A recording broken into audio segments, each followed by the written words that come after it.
For as long as I can remember, I've been a big fan of Dragon Ball. I mentioned it before, but in the beginning, at the height of Dragon Ball Z popularity in the States, it was slim pickings when it came to Dragon Ball Z video games. There really wasn't much, if anything, available. I literally had to do research and track down Japanese releases so that I could play them on emulators, like this shoddy translation of Hyperdimension that I used to play a lot as a kid. And then one day, seemingly overnight, the floodgates were opened and there was like a sea of video games popping up all over the place based on the franchise. But at that point, the hype started to die down, at least in comparison to what it was, and I didn't really get to experience most of them. Me and a lot of people that I knew at the time just kind of fell off. Years later, I did end up getting pretty into Budokai Tenkaichi and a few others, but I missed out on the majority of them. None more ignored than the few releases that came out for the PSP, considering I'd never even owned one. Over the years, I've made some videos checking out Dragon Ball games that I personally missed out on, for better or for worse, and this time, I decided to see what the Sony PSP had to offer. Most of the PSP's library is just a mystery to me, so I'm curious to see what I'm gonna find. Today, I'm gonna be checking out all the Dragon Ball games released for the Sony PSP. But first, it's that time again. I promised myself I wouldn't make the same pun twice, so let's just take a minute to talk about this video's sponsor, Hulskern. Growing up and throughout the years, as much as I loved receiving gifts like games or electronics for the holidays, I always felt a certain type of satisfaction when I'd receive a wearable accessory that I really liked. It didn't happen often, but when it did, I loved receiving a cool watch or bracelet. We're coming up on the holidays now, and it's the perfect time to leave a lasting impression on someone with a gift from Hulskern. Hulskern is a brand founded in Vienna, Austria, that specializes in unique watches and jewelry for both men and women made from natural materials such as wood and stone.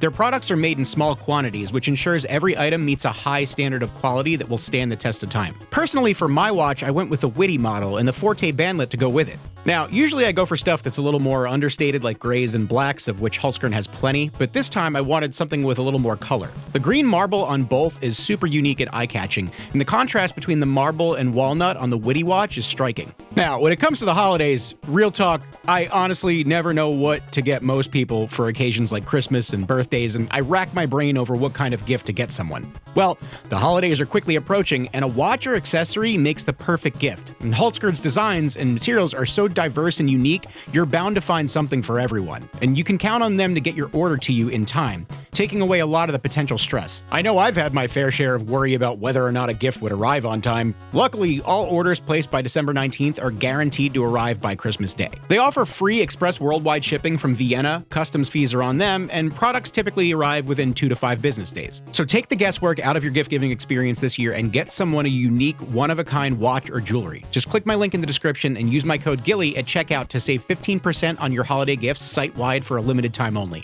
And thanks again to Hulskern for sponsoring the video. So as usual, I'm going to be looking at these games in order of release. Luckily this time around, the handful of titles that came out were all released in the US, so it's all pretty straightforward. And thank God, because that makes my job a lot easier. All right, well, let's go. In 2006, a couple years after the release of Budokai 3, Dimps would try their hand at a portable entry in the Budokai series with Dragon Ball Z Shin Budokai. Now, considering I didn't grow up with a PSP or any Sony console in general, I've never really played most of these PSP Dragon Ball games. Well, with the exception of one, which I covered a very long time ago and very briefly. Truth be told, I really haven't spent a lot of time with much of the Budokai series overall. I did play a lot of Budokai Tenkaichi 2 and 3, but I've only really dabbled in the original 3 games. Like, I've definitely played them a bit here and there, but they weren't games I owned. All this to say, while I admit I don't have a ton of experience with the series, Shin Budokai ended up surprising me. First thing I noticed right out the gate was how good the game looks. I don't typically expect much from 3D games on handhelds, but everything looks surprisingly good here. The character models are crisp and detailed, the animations are good, and all the colors just really pop in general. So the gameplay is very similar, unsurprisingly, to Budokai 3. You have 2 buttons dedicated to physical attacks, a button for key attacks, and one for blocking as well as dodging. This game also implements the Aura Burst technique. If you press the shoulder button, it lets off a burst of energy which has a few different effects. What those effects are is dependent on the character you're playing as well as the form you're in, but basically, the short version is it boosts your character's power at the expense of draining your ki. It needs to be used carefully though, because if you drain yourself down to 0 ki bars, you'll lose whatever powered up form you might be in, as well as causing you to stagger briefly, leaving you open to attack. And if you're used to the capsule system in the previous Budokai games, that's absent here. The health system here is also notable. When blocking attacks, instead of mitigating the severity of incoming damage, the amount of damage taken fills up a red bar, this being potential damage taken. Basically, if you take a bunch of block damage and can manage to get away and avoid harm for a few seconds, you start regaining the damage dealt while blocking, giving you a chance to recover from it. Overall, the gameplay is pretty solid. It's not incredibly deep and can be monotonous and button mashy at times, but it's still fast-paced and fun and exactly what I'd expect from this series, and it's on par with the console games, I'd say. Now, the main meat of the game comes in the form of Dragon Road, the story mode of the game. It's divided into multiple chapters, each with a unique stage select path.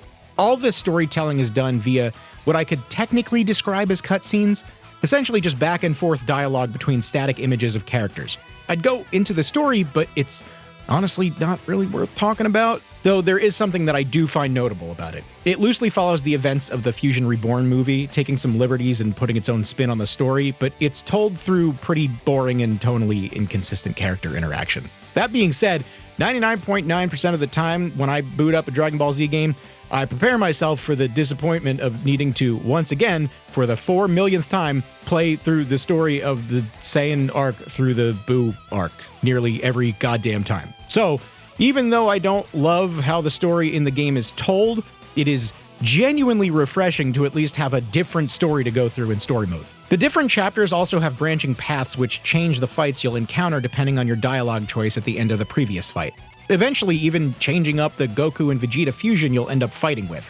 You do need to play through all the fights to unlock all the characters, but this does add some variety and at least a little bit more meat on these admittedly bare bones because the story mode is only a few hours long at most.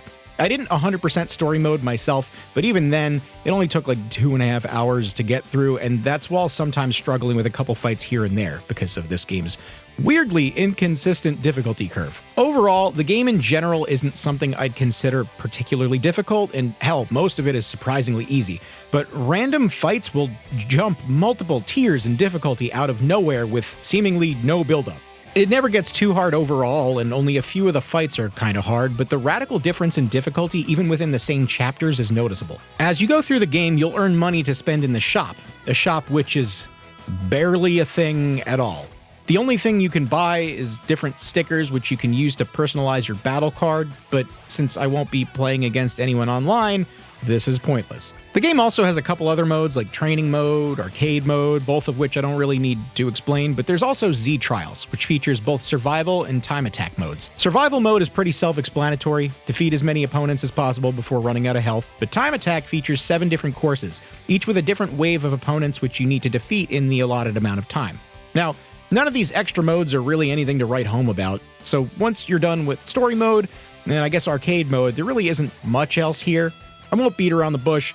The game is very lacking in content, and the content that's there isn't even really gonna blow your mind either, but as a fighting game, purely on a mechanical and presentation standpoint, Shin Budokai is a fun game. I went in not expecting much, and I was pleasantly surprised, at least when it comes to the core gameplay. Almost exactly a year later, a sequel to Shin Budokai would release, called Dragon Ball Z Shin Budokai Another Road, also known as Shin Budokai 2 in other regions. Many things are the same this time around, but despite the multitude of similarities to the point of the sequel feeling more iterative than anything, it also does a bunch of things very differently. When it comes down to the core gameplay, it's so similar that you'd say they didn't really change anything, but when talking about everything outside of that, they made a hell of a lot of changes, for better or for worse. This time, the story went in an even stranger direction. While Shin Budokai mainly stuck to the story of the Fusion Reborn movie, but added in its own filler and slight tweaks, this story is basically an alternate universe story. It's completely unique, but initially borrows from the actual canon Dragon Ball story to get there. If you're familiar with the Buu arc, you'd know that Gohan's power gets siphoned to use in the resurrection of Majin Buu. This time around, Trunks is in the hot seat, and everything that ensues following it is a new story that pretty much follows 0 beats from the established canon. I'm not going to break down the whole story in case you want to play it, but the whole thing is told in a similar fashion as it was the first time, only this time, there actually is some voice acting here.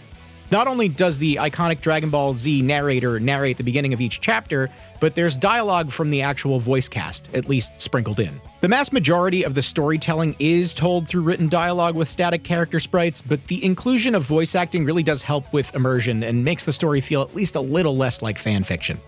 One of the biggest differences between the first and second game is how the story is being handled. Instead of just one-off fights on a stage select screen, stages have both main and secondary objectives, and each stage in a chapter is not only a single fight, but a bigger mission in a sort of overworld environment. Now, it's not open world and it's very much self-contained, but each mission sees you flying around needing to take out enemies and completing any number of objectives. There are cities scattered throughout these overworlds that you need to kind of micromanage and defend. During each of these missions, the various opponents will attack the cities and you need to defeat them and stop them from destroying the cities. Flying into an enemy will put you into a one-on-one fight with them, and hovering over each city will both heal your HP as well as the city itself. You also have senzu beans, and these act as lives, basically. If you lose a fight, you'll still be able to continue on with half of your health, but once you're out of senzu, it's a game over and you need to restart the mission. I'll be straight up, I don't like this. I don't like any of this. On one hand, I appreciate them trying to expand the story mode to be more than just fight after fight after fight, but in execution, these objectives are more annoying than they are fun. Micromanaging shit like this makes me anxious, and each mission as the game goes on gets more and more demanding. Truth be told, this might actually be the most difficult Dragon Ball game I've ever played. Not because the fights themselves are difficult, but rather the conditions the game throws at you to complete objectives, like time limits for example, are a bit unreasonable at times. It's a hard game that will waste a lot of your time because you need to redo a lot of stuff you just spent 30 minutes doing. The combat itself is much the same, save for the camera angle. This is also annoying. Instead of the side-by-side combat you'd normally see in the Budokai series, this one shifts the camera to be something more akin to the Tenkaichi series. Apparently, you can go into the menu and shift the camera angle back to normal, but I didn't find that out until I already decided I didn't want to play the game anymore. Why is it like this by default? The level select is also a bit different in this game, with an almost countless amount of endings that can be seen throughout every chapter of the game. Obviously, playing story mode through to the end gives you the game's real ending, but depending on certain objectives you complete or conditions you fail, the game opens up a whole heap of different early endings along the way. I'll admit, compared to the first game, this one's got way more meat on its bones when it comes to story mode. Oh, and you can actually customize your characters this time around with various power-ups you obtain after each fight. Unfortunately, I never looked forward to obtaining them because of this game's egregious use of loading screens. Shin Budokai 2 is quite literally littered with loading screens lurking around every corner, and the perfect example of this is obtaining these power-ups, with a loading screen popping up when you win a fight and after you select a power-up. I swear, half this game's runtime is the loading screens. It's like Sonic 06 levels of irritating. I might be exaggerating, but like, not by that much, and that's the part. Outside of that, though, the rest of the game's various modes and stuff are much the same, with the exception of one new inclusion, which was pretty cool. It has a challenge mode where there's a list of different specific challenges you can take on, and these are admittedly a cool inclusion.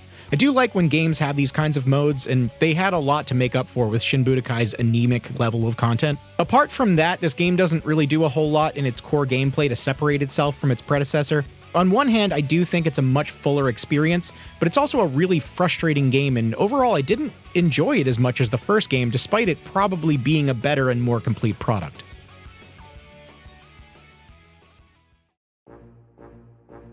The abomination of a film that was Dragon Ball Evolution is old news to Dragon Ball fans these days, but in 2009, the IP was taken and turned into a live-action film that, instead of being an adaptation, was more like a bastardization and took so many artistic liberties that I'd need a whole video's worth of time to go over them.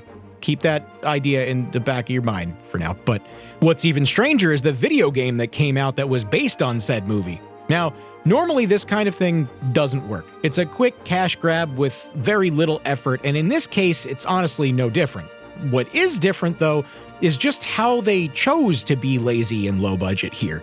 Your typical release when it comes to this kind of game is usually of super low, poor quality, using as little resources as possible to shove it out the door to maximize profit. In this case, though, the way they cut corners and severely cut down on development time was by using a skeleton of a game that already existed. Dimps is at the helm again, and truth be told, this is Dragon Ball Shin Budokai 3. Everything, the save file system, the menus, the combat, how the story is conveyed in story mode. They took the engine of a very solid game and slapped a dopey coat of paint on it. Because of this, Dragon Ball Evolution is like weirdly a good game. I had played it once before and covered it in a video a very long time ago, but back then, I hadn't played any of the other PSP games and I really had no context for it. I went in completely blind. It wasn't until my comments section informed me that I found out it was basically a reskin of another game. Story mode, despite being handled in much the same way, is slightly different here. Instead of a big stage select with multiple different paths and chapters to go through, this instead is just a linear experience with fights broken up by cutscenes telling the events of the movie. And this is honestly the game's biggest downside. Honestly. Story mode is literally like, it's mostly cutscenes, and I'm not even exaggerating. Story mode itself is pretty short, only a couple hours long at most, but the vast majority of those 2 hours is spent reading through dialogue. There's really only a handful of fights.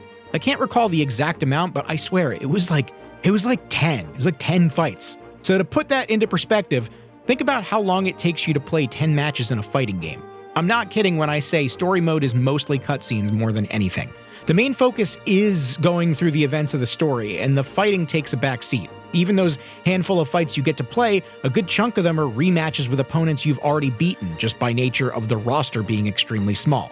I understand why this is. I mean, you have to work within the confines of the narrative, and there just aren't enough characters to pull from. But because of this, story mode ends up being like 2 hours of pressing the button to get through dialogue with an occasional fight every 10 or 15 minutes. There's a lot of missed potential here because when you actually do get to engage in combat, the mechanics are solid.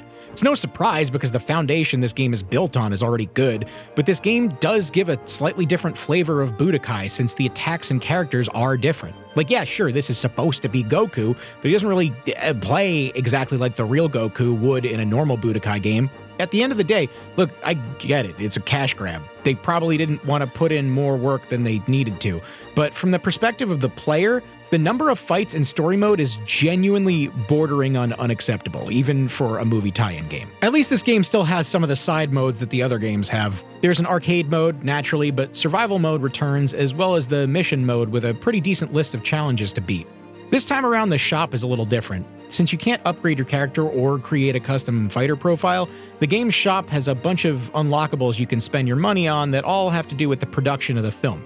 Photos of sets, storyboard drawings, which are admittedly kind of cool even though it's the storyboard for a notoriously terrible film, as well as design sketches and sounds. Honestly, if you liked the film, this is all pretty cool, and really, this is kind of a better thing to unlock than those stupid stickers from Shin Budokai. There is one secret character in the form of Neo Piccolo, which can be unlocked in a secret scene of which there's only a couple, but that requires A ranking every single fight in the game, and I really can't be bothered to do that, especially just for what is apparently a skin swap. I think if you can get a hold of this one for cheap or, obtain it by whatever means you may, it's worth playing. I'm not gonna lie and say it's not at least slightly fun, and the gameplay is genuinely good. If you've played all the Budokai games and haven't tried this one, it's definitely worth a couple of hours of your time it'll take you to blow through story mode. And if I'm being honest, story mode itself is entertaining just for the experience of seeing how ridiculous this story is. I've gone this long without actually watching this stupid movie, only ever seen clips here and there for years, but I feel like I may actually have to finally subject myself to it, since I've now played the video game adaptation of it twice, which I feel like has to be more than most people.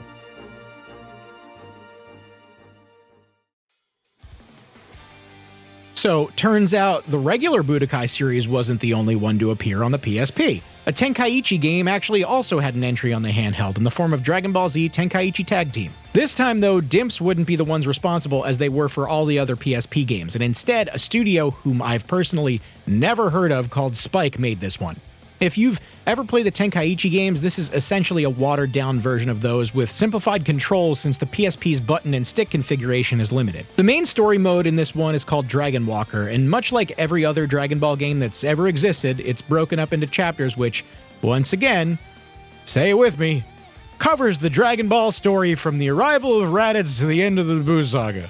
My favorite. There's some voice acting here, but the majority of this will be experienced through text boxes. It's admittedly kind of jarring to jump between bits of voice work and just plain text, but probably more jarring is the audio quality of said voice work. The audio files must have needed to be compressed quite a bit because they're all very noticeably low quality, which is surprising for a game that's printed on an optical disc. I hope Gohan's okay. I've got to find him quickly. Hang on, Gohan. Daddy's coming to find you. It's not unlistenable by any means, but it's noticeable enough for me to be saying something about it. This time around, at least, there are some alternate what-if scenarios added in to switch things up, so at least there's a little bit more available here besides the story we've all heard a million times over. I mainly stuck to the main story, but the inclusion at all is appreciated. And truth be told, from what I've seen, the what-if scenarios are actually a bit more robust than I'd have expected. These kinds of things always end up seeming like fan fiction, but anything that isn't just rehashing the Saiyan Saga to Buu Saga once again is refreshing. So the way the game is set up is actually a little bit similar to Shin Budokai 2, where instead of a stage select, there's an overworld to explore. It's not big by any means and is for the most part empty, but there are some side objectives that can be tackled should you choose to do so. Most of these overworld areas exist just to fly around to your next fight, but there are some active mechanics present while doing so, like techniques that can be used to avoid random encounters with weaker opponents like Cybermen who try to slow you down. Occasionally, there's some small main objectives that require exploring, but it's all very surface level and really only serves to break up the pace between fights. Now, as I said, the combat is similar to the Tenkaichi series, only this time around, there's the added tag team mechanic. Oftentimes, you'll find yourself up against two opponents at once, or fighting a 2-on-2 match. Depending on the current part of the story, you can also sometimes swap between two different characters on the overworld as well. The game doesn't really explain the tag team mechanic at all, and from personal experience, sometimes it just kind of seems like stuff happens. Sometimes you sync up with your partner and work together, but most of the time, you don't. From my experience, it made more sense to just ignore it and fight as normal. That's honestly one of the game's biggest issues. It kind of just assumes the player knows what to do and doesn't really do a good job of explaining anything. Basically, just go about your merry way and fight the battles as you would any other fighting game. I understand that this sort of ignores the game's namesake mechanic, but I genuinely do not think the tag team aspect adds anything, and it more so exists as a gimmick for the sake of setting itself apart. As far as fighting two enemies at a time goes, I won't lie, it's quite annoying, and it's not like this is because of ignoring the tag team aspect either. Oftentimes, the game just pits you 2-on-1 against two opponents, and you need to handle them both on your own. You can switch targets that you're locked onto with the right shoulder button, but in general, you're going to find yourself in annoying situations where you're trying to focus on one fighter, only to have another one buzzing in your ear and slapping you from behind while you're trying to focus on the fight. One thing I do like here is that character customization is included, and it's quite a bit more robust than the other games on the PSP. There's a ton of items that can be purchased or earned, which when equipped will boost your character's stats. It all works on a point system, as you can only equip so many power-ups at a time. You earn D points throughout the game and can use them to increase the amount of items you can equip. And that's really all I gotta say about this one. It doesn't really break the mold much from what you'd expect from a Dragon Ball game at this point. It does have some side modes like the rest of the PSP games, like survival mode and such, but it's all pretty standard fare.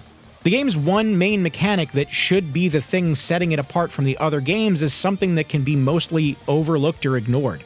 But still, at its core, the game is still decent. It's not the deepest combat I've ever seen, far from it, but it is a fully fledged experience with an actually pretty big story mode. The other games on the PSP really only give you a handful of hours tops in terms of single-player campaign, but Tenkaichi Tag Team is actually pretty meaty and will take you a good deal of time to get through. The game overall isn't anything to write home about, but it is solid, and if you've never played it before, there really isn't all that much to complain about here. It's a good time. It's just pretty basic, but I'd say it's worth a playthrough if you've never checked it out. And that's all of them. All 4 of the Dragon Ball games that were released for the Sony PSP. I'm surprised to report that even though not everything here is a hidden gem, every single game, including the one that had no right to be good, are all at least enjoyable and of quality. You really can't go wrong with any of these here. Each of them can be enjoyed for different reasons, and I think each one is worth playing at least once. Or in the case of Dragon Ball Evolution, only once, but even that one was pretty fun despite being severely lacking in content. The combat in all these games is solid, and I think if you've never played them before, it's worth checking them out. I personally didn't even know there was a Tenkaichi game I missed out on, and though it doesn't really hold a candle to the console releases, it's still a cool little game, and I'm glad I got to check it out. I'd say if anything, you should at least try out Dragon Ball Evolution just for the sheer fact that it's a ridiculous premise that has no right to be even half as good as it is. But once again, all of these are worth giving a shot. But that's all for this one. See you guys next time. And thanks once again to Hulskern for sponsoring the video. Click my link in the description and use code GILLY at checkout to save 15% on your order for a limited time only. Hey, thanks for watching the video. If you liked it and want to see more, there's a couple other videos you can check out right there. And if you want to see everything I upload, subscribe and then tap the bell icon. And if you want to help support the channel, I have Patreon right there too.